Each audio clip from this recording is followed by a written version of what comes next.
Bonjour à tous, bienvenue dans cette nouvelle vidéo. Les vacances d'été étant terminées, il est temps pour moi de vous partager notre voyage au Portugal en août dernier en Tesla Model Y propulsion avec la batterie de 60 kW, je précise.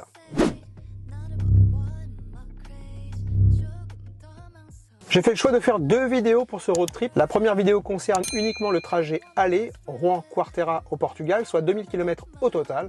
Je vous parlerai également de quelques superchargeurs concernant notre voyage du retour. Vous allez pouvoir découvrir ce trajet avec les arrêts recharge, les astuces, les conseils afin d'éviter les mauvaises surprises. Pour ceux qui ne possèdent pas de Tesla, je ne vous ai pas oublié, il est tout à fait possible de faire ce trajet dans les mêmes conditions à un détail près. Donc restez bien jusqu'à la fin. Dans la deuxième vidéo, je vous parlerai des solutions de recharge proposées au Portugal et vous comprendrez pourquoi il est important de ne pas partir la fleur au fusil sans aucune préparation. Première étape, on charge le véhicule, je parle là des bagages et ce qu'on peut d'ores et déjà dire, c'est qu'on en met beaucoup dans cette Tesla Model Y. Comme à chaque fois, histoire de bien préparer le voyage, on jette un petit coup d'œil sur Google Maps. 2000 km au total, c'est ce que nous allons devoir parcourir, soit un jour et demi de voiture, avec une étape en Espagne à Tordesillas, à 1200 km du point de départ. Rien ne doit être fait au hasard, que vous rouliez en thermique ou en électrique, un voyage, ça se prépare. Et c'est pas parce que nous le faisons tous les ans qu'il ne faut pas le préparer. Cette année, c'est une grande première puisque c'est en électrique que nous allons faire ce voyage. La préparation est d'autant plus importante. Si on jette un rapide coup d'œil sur l'application Tesla sur le smartphone, il nous propose 6 arrêts au total sur les 1200 km que nous avons à parcourir. Pour cette première journée, ça nous permet déjà de pouvoir organiser le voyage en fonction des arrêts pour la recharge qui nous sont proposés, sachant qu'il ne tient pas compte de l'arrêt pour déjeuner, qui est plus long, mais ça reste tout de même un bon indicateur. Allez, rendez-vous dans le véhicule pour le grand départ. Nous sommes partis un peu plus tôt que d'habitude, à 4 h du matin, sachant que pour cette première journée, nous avons un peu plus de 1200 km à parcourir. Premier point en direct de l'autoroute A28, toujours aussi désertique. 15 minutes après le départ, le planificateur m'annonce un premier arrêt à Tours avec 10%, alors que la veille, rappelez-vous, le planificateur du smartphone m'avait annoncé un premier arrêt au Mans. À 4 h 41, le véhicule me demande de baisser ma vitesse à 120 km/h afin de nous permettre de rejoindre le superchargeur de Tours avec 2% seulement à l'arrivée. Je baisse donc ma vitesse, sauf que 3 minutes après, le système me repositionne sur le superchargeur du Mans, comme cela a été prévu au départ.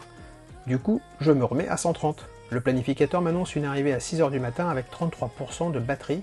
C'est bien mieux comme ça. 5 h 54, 19 degrés, nous arrivons au Mans, il nous reste 23% de batterie, c'est 10% de moins que prévu par le planificateur et 20% de moins que ce qui était prévu par l'application la veille. La conso est de 20 kWh sur ce parcours. C'est parti pour la première recharge au superchargeur du Mans. Après avoir parcouru 215 km, la conso depuis la dernière recharge est de 19,7 kWh. Nous chargeons à 172 kW, c'est parfait.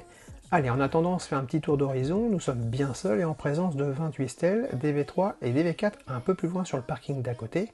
À cette heure-là, malheureusement, rien n'est ouvert pour un petit café, mais c'est pas grave, les filles dorment dans le véhicule, c'est pas la peine d'aller les réveiller vu le temps que nous allons y passer. Comme vous pouvez le voir, les hôtels mettent à votre disposition leur service, c'est important de le préciser, je vous conseille ce superchargeur, surtout lors des grands départs en vacances. Allez, prochain arrêt au superchargeur de Poitiers, nous sommes restés 10 minutes, chargé 27 kWh, et le coût de cette session est de 8,91 €. Décidément, je trouve le planificateur moins précis que d'habitude, il est 6 h 46, nous devions arriver à Poitiers avec environ 15% de batterie restante, et là le planificateur m'annonce une arrivée avec 5% de batterie. Et le système me demande à nouveau de ralentir à 120 km/h pour atteindre le superchargeur.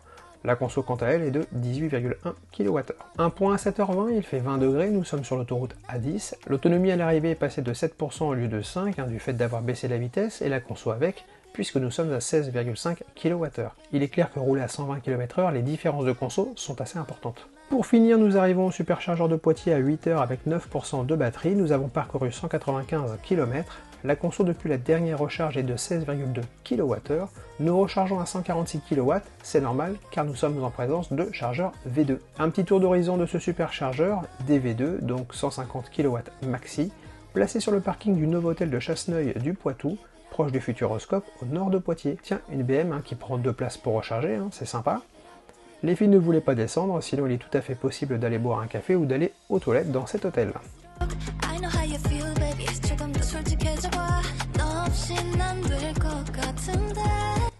Allez, la recharge terminée, nous prévoyons un prochain arrêt au superchargeur de Bègles pour cette fois-ci y déjeuner. Nous sommes restés 17 minutes et nous avons chargé 39 kWh et cela nous a coûté 12,87 €. 8h48, il fait 20 degrés, nous sommes sur la Nationale 10, une 2x2 voies entre Poitiers et Bordeaux en passant par Angoulême. Le planificateur m'annonce une arrivée à 11h avec 17% de batterie. La conso est à 15,8 kWh. 10h16, 23 degrés, la température augmente, ça fait du bien, sauf que là, c'est la dégringolade au niveau de l'autonomie qui passe à 5% alors que je suis à 110 km/h et que j'ai pas changé ma conduite. La conso est également en baisse à 15,1 kWh.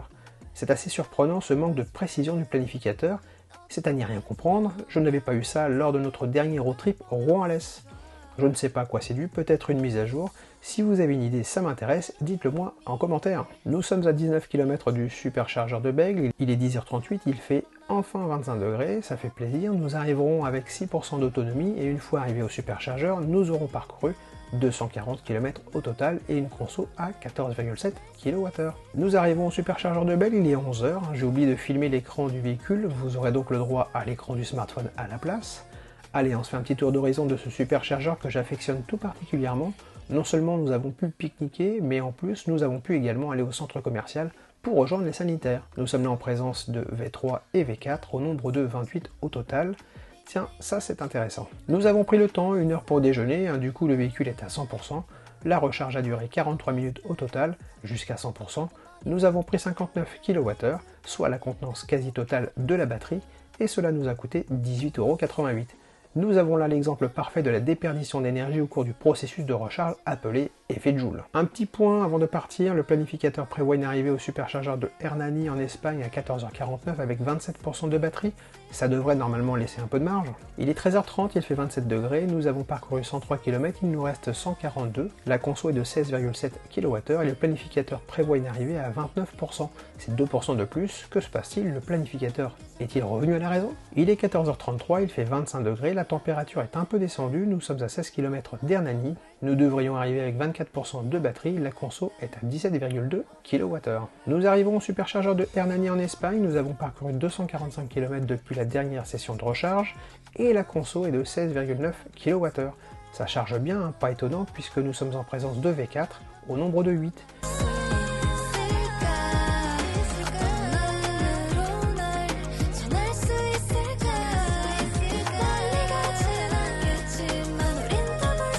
Tiens, une Mégane qui recharge là-bas dans le fond.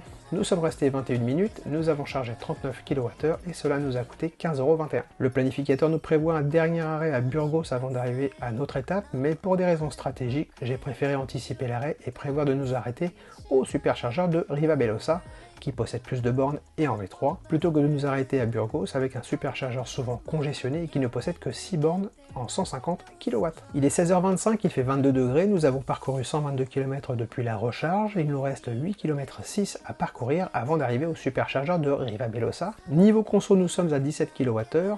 Comme vous l'avez sûrement remarqué, le préconditionnement s'est mis en route, nous allons arriver avec 49% de batterie.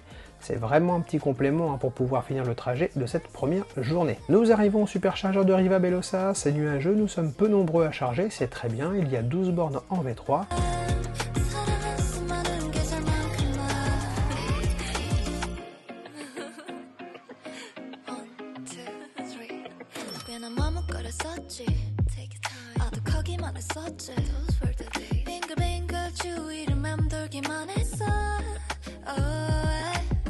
Allez, un petit tour d'horizon, tiens, une Volvo qui prend 2 places d'ailleurs, heureusement que ce superchargeur n'est pas saturé. Je profite de l'occasion pour vous montrer l'établissement qui est juste à côté, qui vous permettra d'aller aux toilettes et pourquoi pas boire un verre en attendant que le véhicule recharge. C'est d'ailleurs ce que nous avons fait.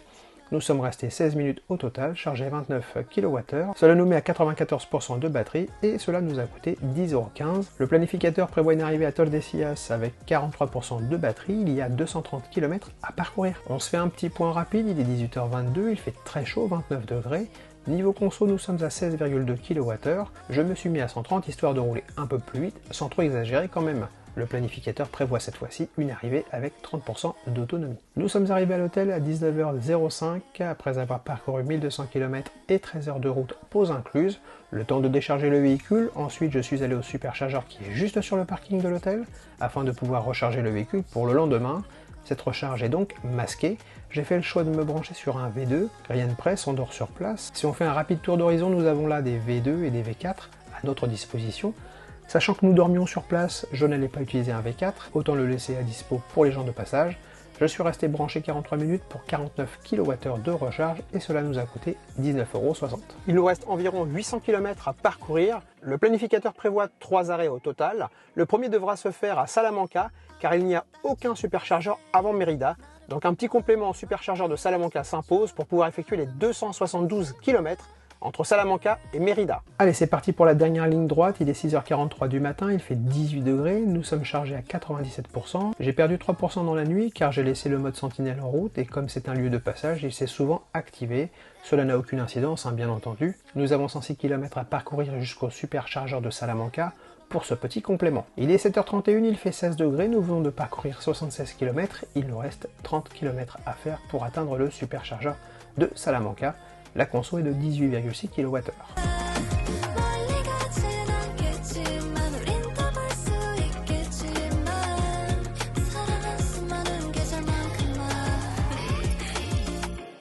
« 7h51, nous arrivons au superchargeur de Salamanca pour le complément d'énergie. Évidemment, la batterie est encore à 63% d'autonomie. Allez, je branche le véhicule, le planificateur m'annonce 4 minutes sur place. Bien entendu, par expérience, je vais rester un peu plus longtemps et on en profite pour faire un petit tour de ce superchargeur. Nous avons là des V3 au nombre de 8 ainsi que des chargeurs de 7 kW.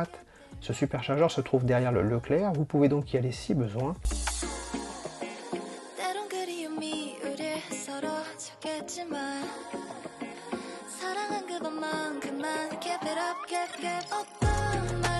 C'est quand même un truc de dingue, hein. La batterie est à 79% et le véhicule recharge toujours à plus de 170 kW. 97% c'est ok, on va pouvoir débrancher, 20% de batterie à l'arrivée, ça nous laisse un peu de marge. Nous avons 271 km à parcourir, nous sommes restés 11 minutes au total, chargé 21 kWh et cela nous a coûté 7,77 €. 8h57, il fait déjà 24 degrés, je sens qu'on va avoir chaud. Nous avons parcouru 100 km depuis la dernière recharge, il reste 171 km à parcourir. Côté conso, 14,6 kWh. C'est vraiment peu, ça c'est cool. Le planificateur prévoit une arrivée avec 23% de batterie, c'est plus que prévu initialement.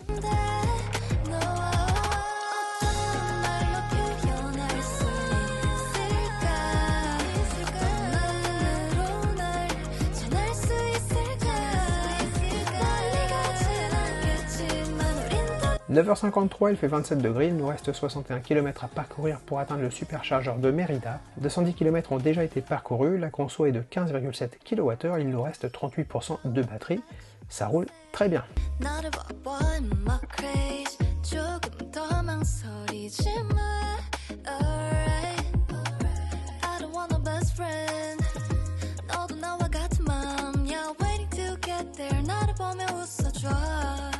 Nous sommes arrivés au superchargeur de Mérida avec 19% de batterie, il est 10h23. Bon, j'avoue, j'ai un peu tertiné sur la route, mais rien d'excessif, je vous rassure. Après tout, j'avais de la marge. J'ai bien aimé ce superchargeur, 14 bornes à votre disposition entre des V2 et des V4. Quand les véhicules électriques côtoient les véhicules thermiques au sein d'un même endroit, bah ça donne ça. Vous y trouverez également un restaurant pour boire un verre en attendant que ça recharge. Et oui, en V4, ça charge vite. Après une petite pause de 27 minutes, oui je sais, on a un peu traîné, je reconnais, et une charge de 48 kWh, on repart tranquillou avec 96% de batterie. Cette charge nous aura coûté 17,28 €. Il est 11h59, nous avons parcouru 120 km depuis la recharge. Niveau conso, c'est un peu vallonné, nous sommes à 19,3 kWh et en plus je roule à 130. Nous prévoyons d'arriver à Séville à 12h38 avec 39% de batterie.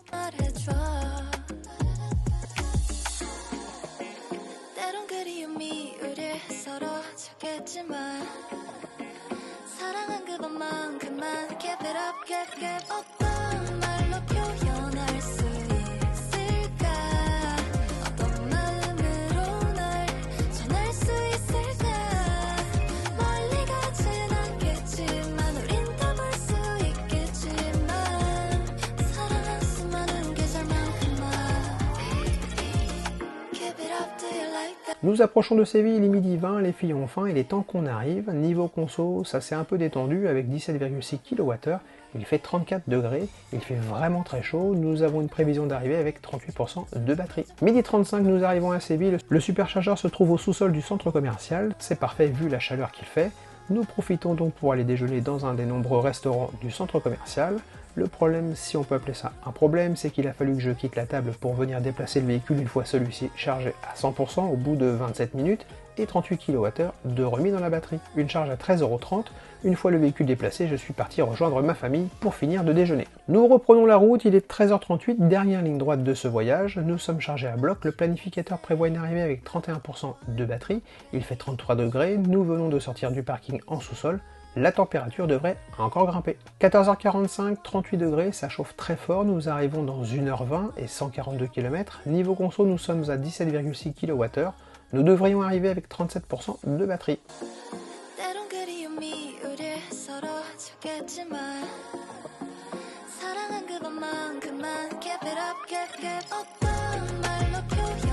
Allez, ça y est, passage de la frontière Espagne-Portugal et on recule d'une heure. Et oui, il y a un décalage horaire d'une heure. Il nous reste 76 km à parcourir.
Dernier point avant d'arriver sur place, encore 19 km à rouler, heure d'arrivée prévue 15h04, il fait 32 degrés, nous sommes sortis de la fournaise sévillaise, nous allons arriver avec environ 33% de batterie, ça suffira largement pour aller faire quelques courses et ensuite aller se balader le soir.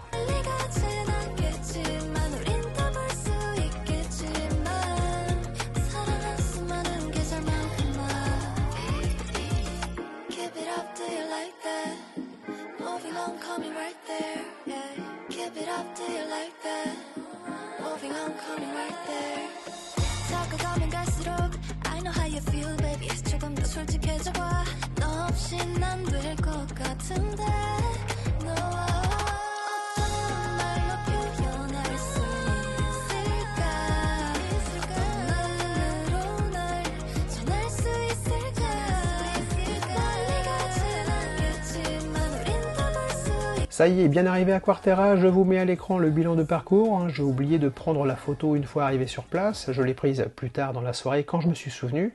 Mais bon, c'est pas grave, ça représente en réalité 2000 km environ. La conso moyenne sur l'intégralité du parcours a été de 16,7 kWh, c'est quand même pas mal. Allez, on passe au bilan de ces 2000 km en Tesla Model Y propulsion. Mais avant toute chose, combien nous ont coûté ces supercharges pour ce trajet? Il suffit juste d'additionner ce que je viens de vous montrer à l'écran. Ça nous a coûté 123,97 € exactement, sans compter la première recharge à domicile. On ne va pas se raconter d'histoire, en thermique cela nous aurait coûté un peu plus du double, en tout cas c'est ce que ça nous a coûté l'année dernière. Niveau timing, cette année, nous sommes partis 1 heure plus tôt, mais pour faire 100 km de plus sur la première journée. Nous n'avons pas mis plus de temps en électrique, et pour illustrer mes propos, je vous laisserai regarder la vidéo sur notre road trip en Renault Austral sur le même trajet, et vous verrez par vous-même. Alors ça s'explique, les arrêts recharge sont timés, les arrêts en thermique moins fréquentes durent quant à elles plus longtemps, et ce, sans s'en rendre compte. Message pour tous ceux qui voyagent en véhicule électrique autre que Tesla, il est tout à fait possible de faire exactement ce même parcours en vous rechargeant vous aussi chez Tesla. En effet, les superchargeurs en France et en Espagne sont pour la plupart ouverts aux non-Tesla.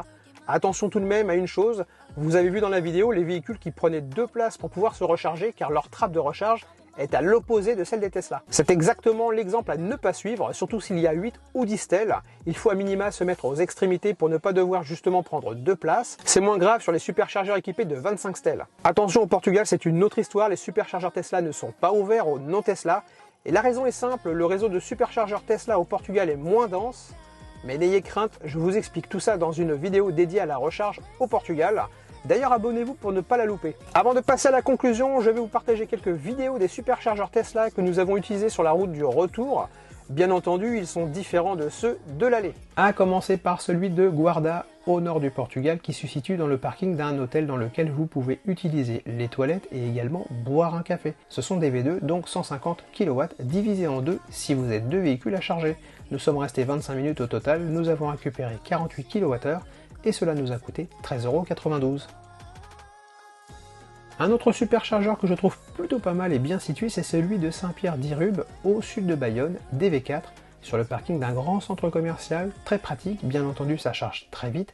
Vous avez également des bornes Electra juste en face. Nous avons récupéré 33 kWh pour 12,21 € en 17 minutes.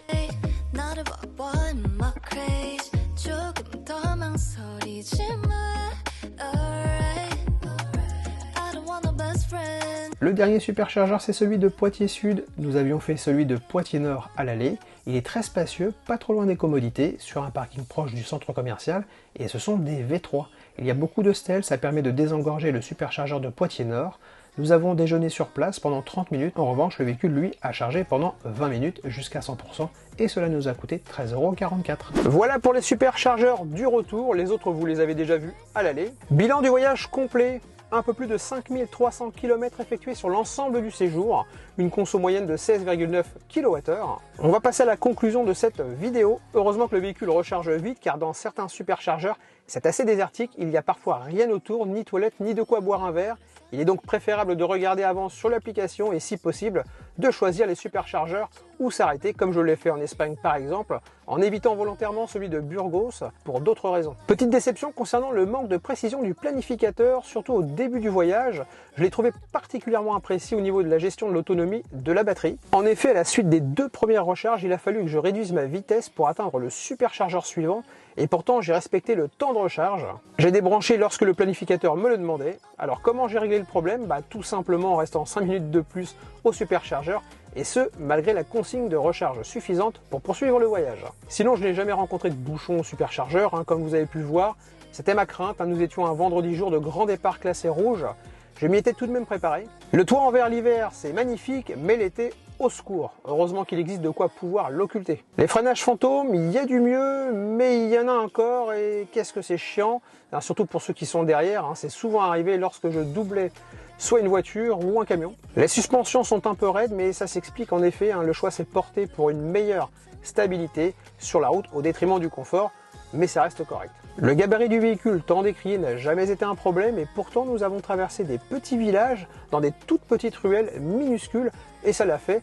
En revanche, le rayon de braquage lors des phases de demi-tour, effectivement, le faire en une fois, c'est compliqué. Certaines personnes regrettent que nous ne puissions pas choisir sur le planificateur la quantité d'énergie souhaitée à l'arrivée, comme on peut le faire par exemple avec un Scénic ou une Mégane. Personnellement, ça ne m'a pas perturbé plus que ça, il suffit juste de rester plus longtemps au dernier superchargeur jusqu'à atteindre la quantité d'énergie que vous souhaitez à l'arrivée.